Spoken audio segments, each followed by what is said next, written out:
সুধী মণ্ডলী, সালামুন আলাইকুম। রব্বি আউযু বিকা মিন হামাযাতিশ শায়াতিন। সকলকে আমার ইউটিউব চ্যানেল আলম ভিশনে স্বাগতম। আজকে আমি আপনাদের উদ্দেশ্যে সূরাতুল কাউসার তেলাওয়াতের মাধ্যমে পবিত্র কোরআন তেলাওয়াত শুরু করছি। সাথে সাথে আমি বাংলা অর্থ বর্ণনা করব এবং গ্রামার আলোচনা করব। আমার সাথেই থাকুন। ইচ্ছে হলে আমার ইউটিউব চ্যানেলটি সাবস্ক্রাইব করতে পারেন, শেয়ার করতে পারেন, সেটা আপনার ইচ্ছা। তো যাই হোক, কথা না বাড়িয়ে শুরু করছি। বিসমিল্লাহির রহমানির রহিম।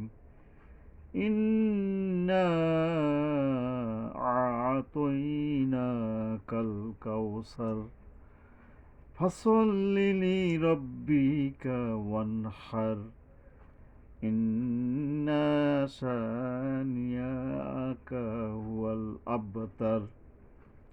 এখানে উল্লেখযোগ্য যে ব্যাকরণ হলো ইন্না, এই নুনের উপরে গুণনা করতে হবে এবং এখানে 3 আলিফ পরিমাণ টানতে হবে। আ'তাইনাকা, এই আলিফ জবর আ, এখানে উচ্চারণে সাবধান হতে হবে। তারপরে আইন গলা চেপে মাখরাজ মেনে আদায় করতে হবে। তো এই যে তোয়া আছে, এটা উচ্চারণে সাবধান হতে হবে, মাখরাজ মেনে আদায় করতে হবে। তারপরে না, নায়ের উপরে একালিপ টানতে হবে। আ'তাইনাকাল কাউসার, সা, এই সা উচ্চারণে সাবধান হতে হবে, মাখরাজের অক্ষর।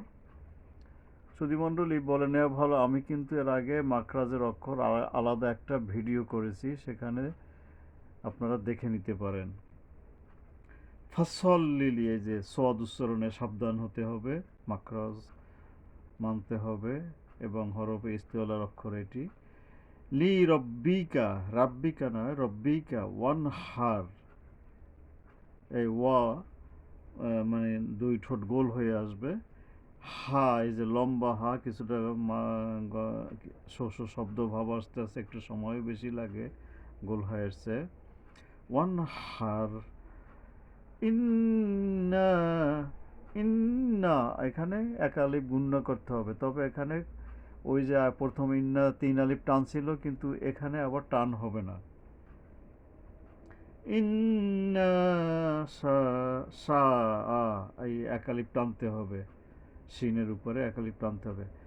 নি আকা, এই যে হামজা, হামজা উচ্চারণে সাবধান হতে হবে। ইন্না শানিআকা হুয়াল আবতার, আব হইল কলকলা করতে হবে এখানে। এই তো মাত্র 3টি আয়াত এই সূরায়। তো যাই হোক আর কি, আমরা এখন অর্থ বর্ণনা করব। ইন্না মানে নিশ্চয়ই, আ'তাইনাকা তোমাকে দিয়েছি, আল কাউসার, কাউসার মানে যে হাউজে কাউসার যেটাকে বলা হয়ে থাকে, অর্থাৎ এটাকে যদি আমরা আমাদের ভাষায় সাজাই বলি, আমি তোমাকে হাউজে কাউসার দান করেছি। আল্লাহ তাআলা এটাই বুঝাতে চেয়েছেন, নবী সাল্লাল্লাহু আলাইহি ওয়াসাল্লামকে বলছিলেন ফাসল্লি লিরাব্বিকা ওয়ানহার। ফাসল্লি মানে কি? ফাসল্লি হলো তুমি সালাত পড়ো, লি রব্বিকা তোমার রবের উদ্দেশ্যে, ওয়ানহার এবং কুরবানি করো। এই তো আর কি। 3 নম্বর আয়াত, ইন্না শানিআকা হুয়াল আবতার। ইন্না মানে নিশ্চয়ই, শানিআকা তোমার দুশমন, হুয়া সেই তো, আবতার মানে নির্বংশ। এটাকে আমাদের ভাষায় একটু সাজাইয়ে বললে যেটা দাঁড়ায় মোটামুটি, নিশ্চয়ই সেই তো তোমার দুশমন যে নির্বংশ হবে। এখানে কিছু বাংলা ভাষায় প্রকাশ করতে গেলে কিছু যোগ করা প্রয়োজন হয়, নাহলে পূর্ণ ভাব আসে না। অ্যারাবিক টার্মে তারাই বুঝবে, কিন্তু আমরা যখন এটাকে আমাদের ভাষায় বুঝতে চাবো, 19-20 যোগ বিয়োগ করা লাগে। মূল শব্দ নয়, আনুষঙ্গিক। মূল শব্দ ঠিক আছে, যেমন এখানে আমি যদি বলি ইন্না শানিয়াকা হুয়াল আবতার, ইন্না মানে নিশ্চয়ই, শানিয়াকা মানে তোমার দুশ্মন, হুয়া মানে সেই তো, আবতার মানে নির্বংশ। এখন এই যে নির্বংশ খালি যদি বলি তাহলে ভাবটা পূর্ণাঙ্গ রূপ পায় না। এই জন্য সেই তো তোমার নিশ্চয়ই, সেই তো তোমার দুশ্মন নির্বংশ বা চিহ্নহীন হয়ে যাবে, এরকম একটা ভাব বুঝাচ্ছে এখানে মূলত। তো ঠিক আছে, আমরা পরবর্তী সূরা তেলাওয়াত করব, সূরাতুল আল কাফিরুন। বিসমিল্লাহির রহমানির রহিম। قل يا أيها الكافرون لا أعبد ما تعبدون ولا أنتم عابدون ما أعبد ولا أنا عابد ما عبدتم ولا أنتم عابدون ما أعبد লাকুম দীনুকুম ওয়ালিয়া দীন। পরম করুণাময় আল্লাহর নামে শুরু করছি। কৌল, এই যে বড় কফ, উচ্চারণে সাবধান হতে হবে, মাখরাজের অক্ষর এটি। ইয়া, এই যে এখানে তিন আলিফ টানতে হবে। আয়ু হালকা, কায়ের উপরে একটা খাড়া জবর আছে, এখানে এক আলিফ টানতে হবে। কাফিরুন, এই রু এর পরে ওয়াও আসছে, এই ওয়াওয়ের উপরে তিন আলিফ টানতে হবে। লা, এখানে তিন আলিফ টানতে হবে। আবুদু মাতা আবুদুন, এখানে একটু সাবধানে উচ্চারণ করতে হবে। লায়ের পরে আবার একটা আলিফ আছে, আবার আইন আসছে, তো এই যে আলিফ উচ্চারণে সাবধান হতে হবে, আইন উচ্চারণে সাবধান। লা, আ বইলা আবার আইন, তো এখানে খুব কেয়ারফুলি চেষ্টা করতে হবে। লা আবুদু মাতা আবুদুন, এই মায়ের উপরে একালিপ টানতে হবে। তা আ, এই আইন গলা চেপে সাবধান উচ্চারণ করতে হবে। বুদুন, এই ওর উপরে তিন আলিপ টানতে হবে। ওয়ালা, এখানে লায়ের উপরে তিন আলিপ টানতে হবে। আং তুম, অনুস্বর যোগে বলতে হবে, আন নয়, আং তুম। আ, আ, গলা চেপে আইন উচ্চারণ করতে হবে, একালি পরিমাণ টানতে হবে, খারা জবর আছে এখানে। আবিদুনা, দু, অর উপরে একালিপ টানতে হবে। মা, এই যে মায়ের উপরে তিন আলিপ টানতে হবে। এই যে আ বইলে আবার আ, মানে এখানে কিন্তু আলিফ আছে, সাবধান। আবার আইন আছে, মানে উচ্চারণ অনেকটা খুব কাছাকাছি, তো সাবধান উচ্চারণ করতে হবে। মা আবুদ। ওয়ালা, এই যে ওয়ালার উপর আবার তিন আলিফ টানতে হবে। আনা, এখানে এক আলিফ টানা যাবে না। তারপরে হলো আবিদুম, আ, এই যে আইন গলা চেপে আদায় করতে হবে এবং এক আলিফ টানতে হবে। দুম, মিমের উপরে গুণনা করতে হবে। ওয়ালা আনা আবিদুম মা আবাদতুম, গুণনা করার পরে আবার এক আলিফ টানতে হবে এখানে, কারণ একটা খালি জবর আছে। আবাদতুম। তারপরে আয়াত নম্বর 4, ওয়ালা, তিন আলিফ টানতে হবে। আং, নুনের উপরে ইকফা করতে হবে, অর্থাৎ অনুস্বার যোগে। ওয়ালা আং তুম, আইনের উপরে খারা জবর আছে, এক আলিফ টানতে হবে, আইন গলা চেপে আদায় করতে হবে। ওয়ালা আং তুম আবিদুনা মা আবুদ, আবেদুনা, এই আইন গলা চেপে এবং এক আলিফ পরিমাণ টানতে হবে। দুনা, এখানে একালিপ টাইনা যাইতে হবে, এই ওয়ার উপরে একালিপ টানতে হবে। মা, এইখানে তিন আলিপ টানতে হবে। আবুদ, এই যে আবুদ, কিছুটা মানে শব্দ একটাই, কিন্তু উচ্চারণটা একটু ক্রিটিক্যাল, কারণ আলিফ উচ্চারণ করতে হবে, সাথে আবার আইন। আইন হলো আলিফ এর উপরে জবর আসছে, এটা হলকের গোড়ার থেকে শক্তভাবে উচ্চারণটা, আর আইনটা হলো এই যে তালুর মাঝখান থেকে জিব্বার মাঝখান দিয়ে তালুর সাথে মিশবে, মানে গলা চেপে অনেকটা। নাম্বার 5,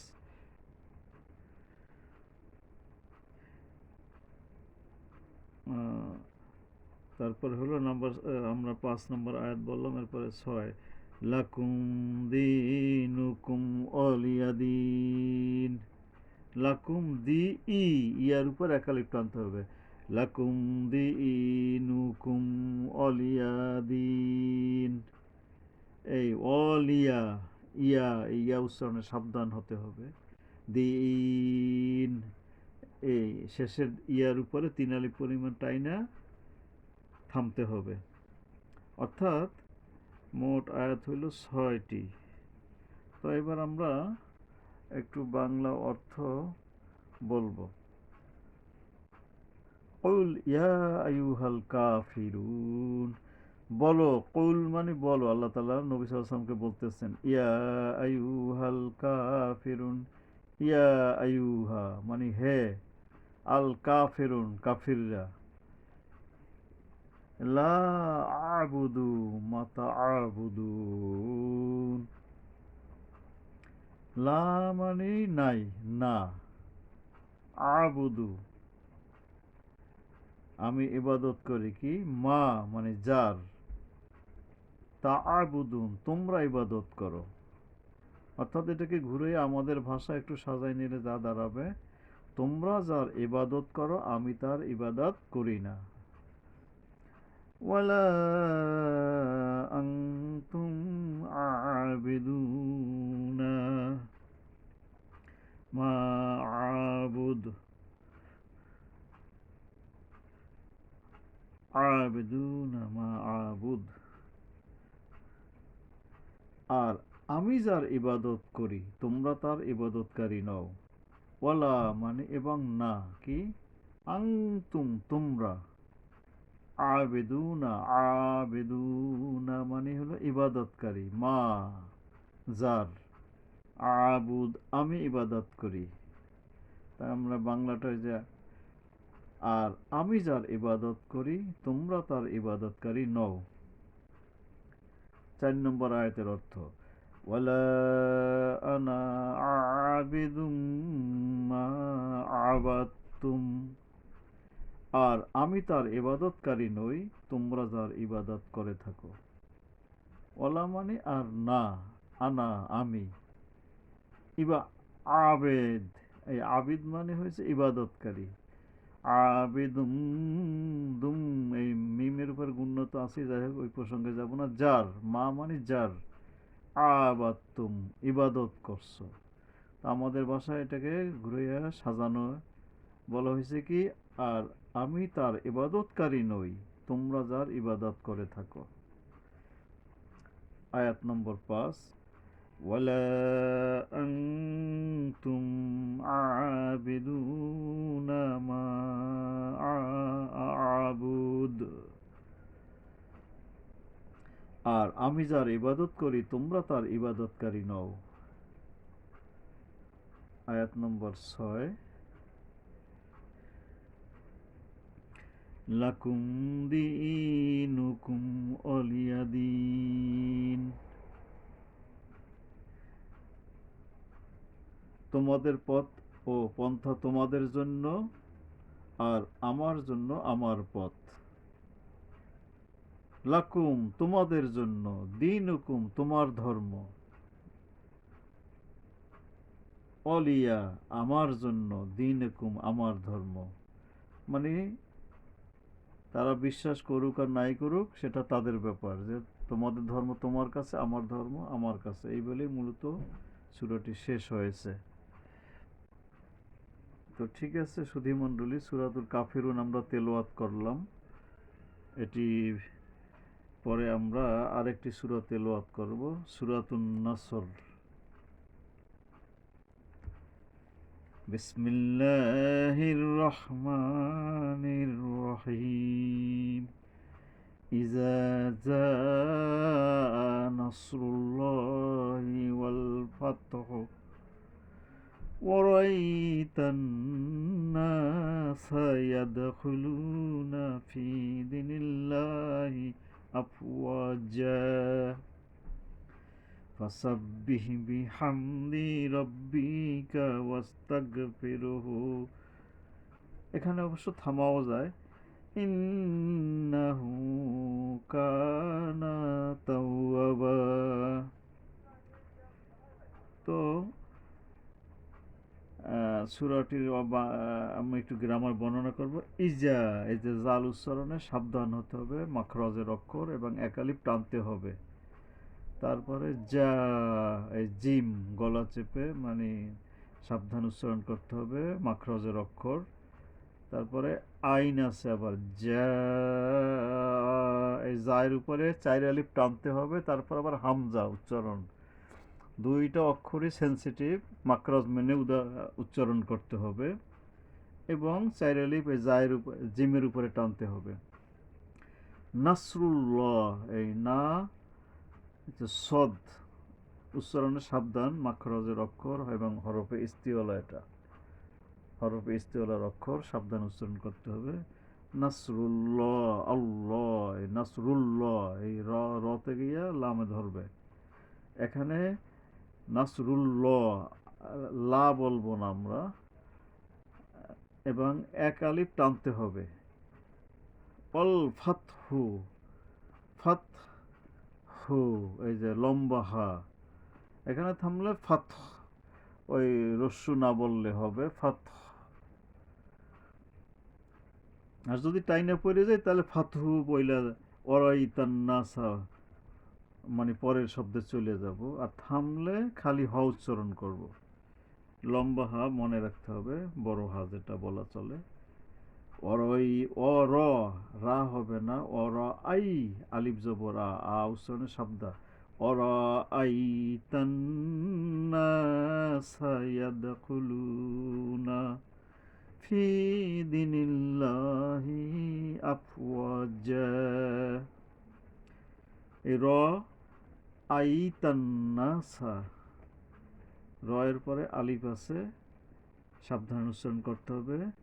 তারপরে তাতে গিয়ে নুন ধরবে, তান, এখানে এখানে গুণনা করতে হবে। ওর আই তান না এর উপরে আবার একালিপ টানতে হবে, গুণনা করার পর পরই আবার একালিপ টানতে হবে।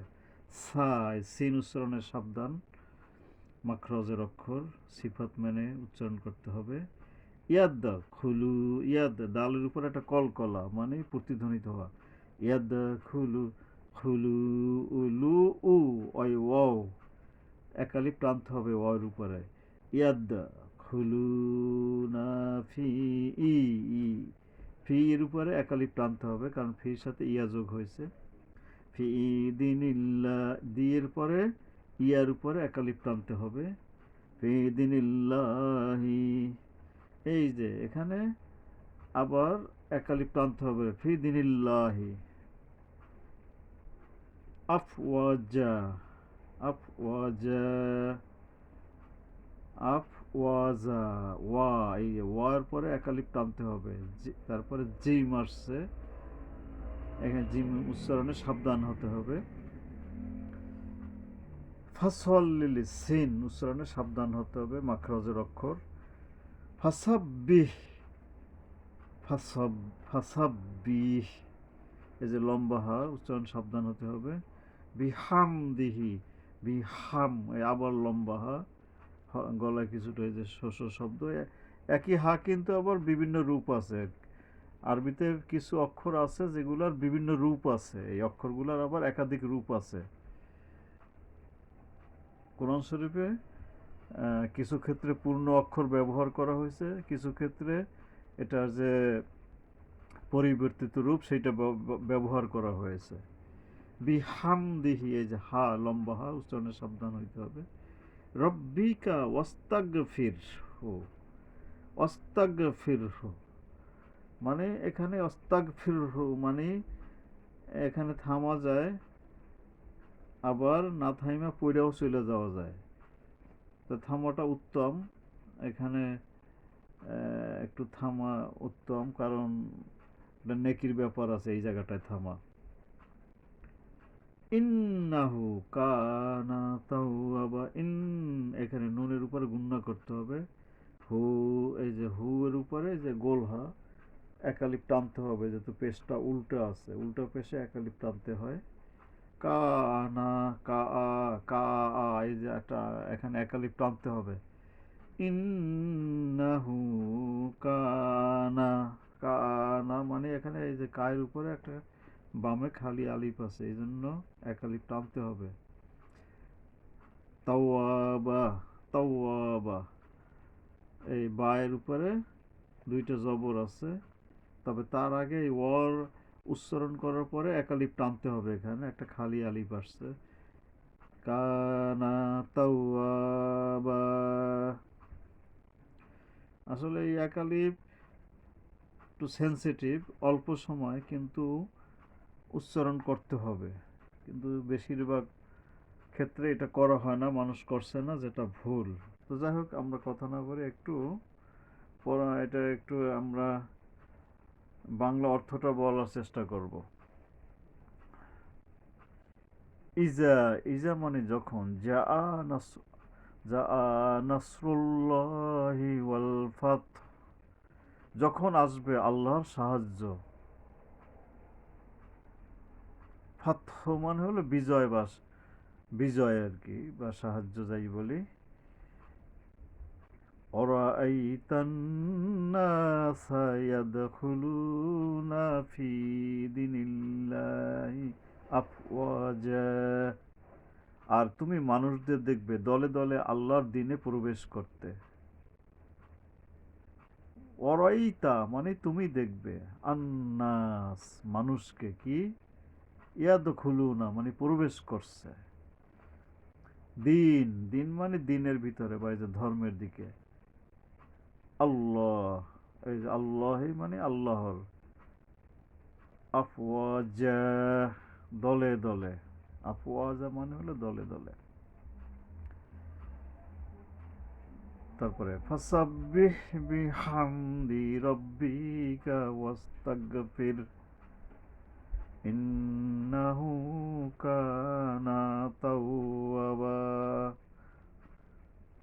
তো হলো কি, তখন তুমি শুকরিয়া আদায়ের উদ্দেশ্যে তোমার প্রতিপালকের প্রশংসা সহকারে তার পবিত্রতা ও মহিমা ঘোষণা করবে, আর তার কাছে ক্ষমা প্রার্থনা করবে, তিনি বড়ই তাওবা কবুলকারী।